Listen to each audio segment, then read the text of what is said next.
what part of myself is holding me back from letting go,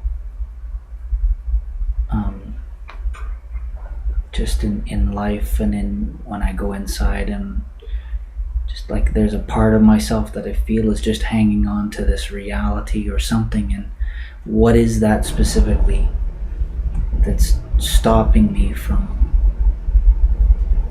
the change, or embracing the change, or evolving, like stopping me from taking that next big step?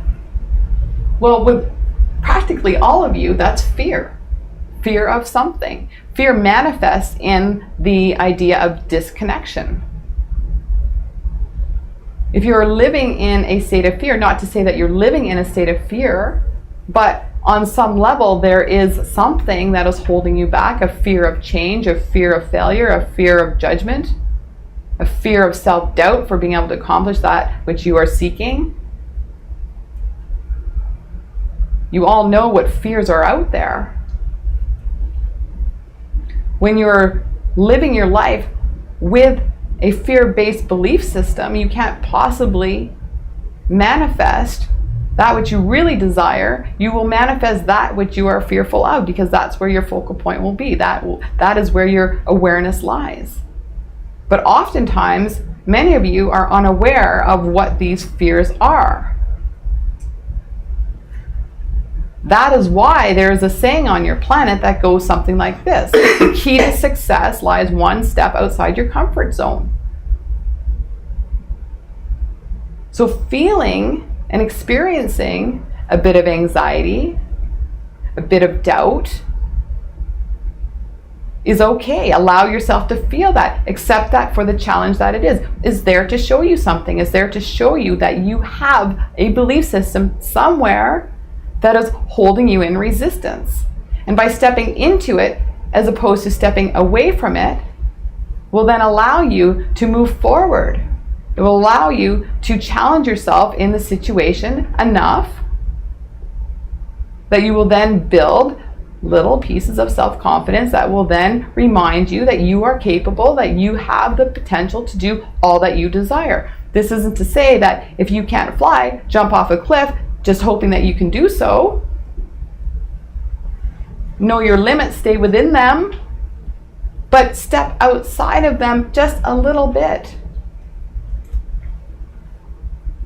And then you'll soon find that your little steps are getting bigger and bigger and bigger as your confidence, your empowerment is growing.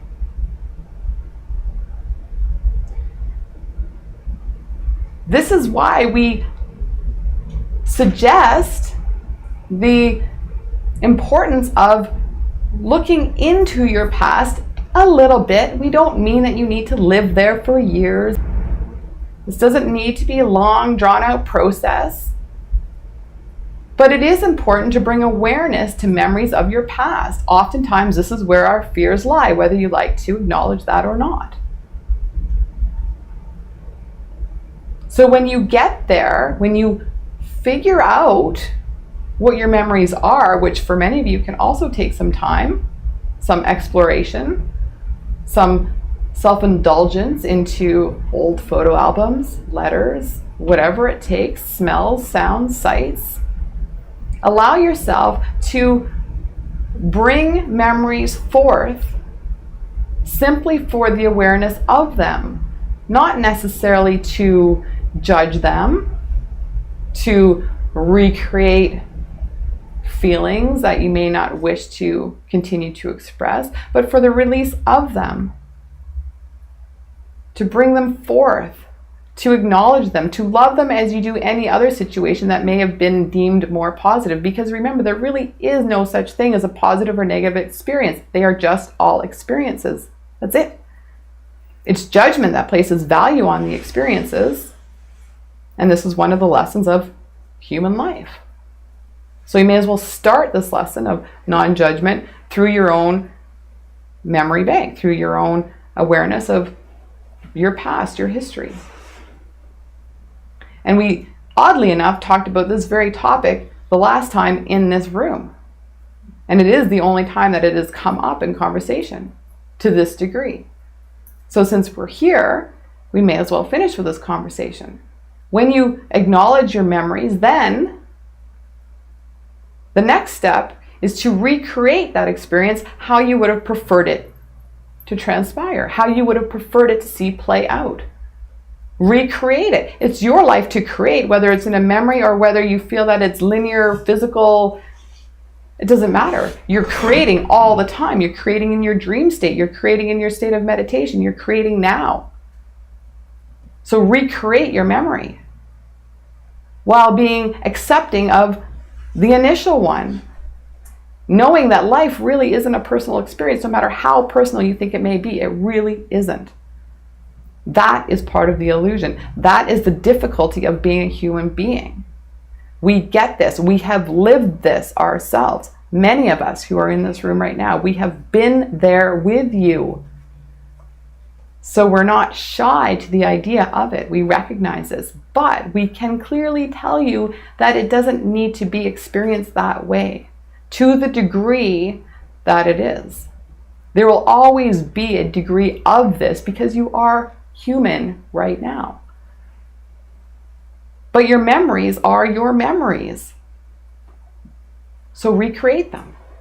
And in that process, you will automatically, without even realizing you're doing so, if you're in the loving state throughout the entire process, and if you can't find yourself there in a loving state, don't force it. Try again another time. You can't force these things. You can't force forgiveness. Forgiveness just naturally happens without the recognition of it actually happening. And when we're talking about memories, this is what will happen. For many of you, this seems like a daunting process, but it can happen in an instant. You can go through your entire life in a day, in an hour if you choose to.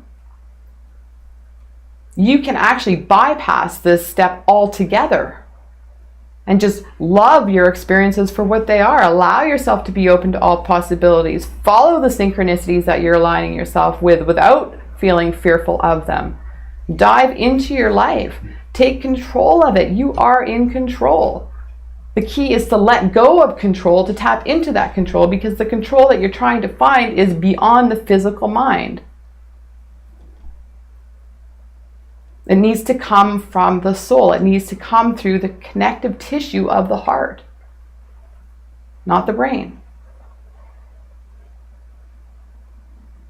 So for us to be able to tell you exactly what it is that's holding you back, we can't do that. But what we can do is guide you in the direction to sort through the layers, to sift through it all as quickly or as slowly as you decide that to be. It really doesn't matter. That is your experience. But resistance comes from a fear-based belief system of some sort. Does this help? Yeah. Thank you. It's our pleasure.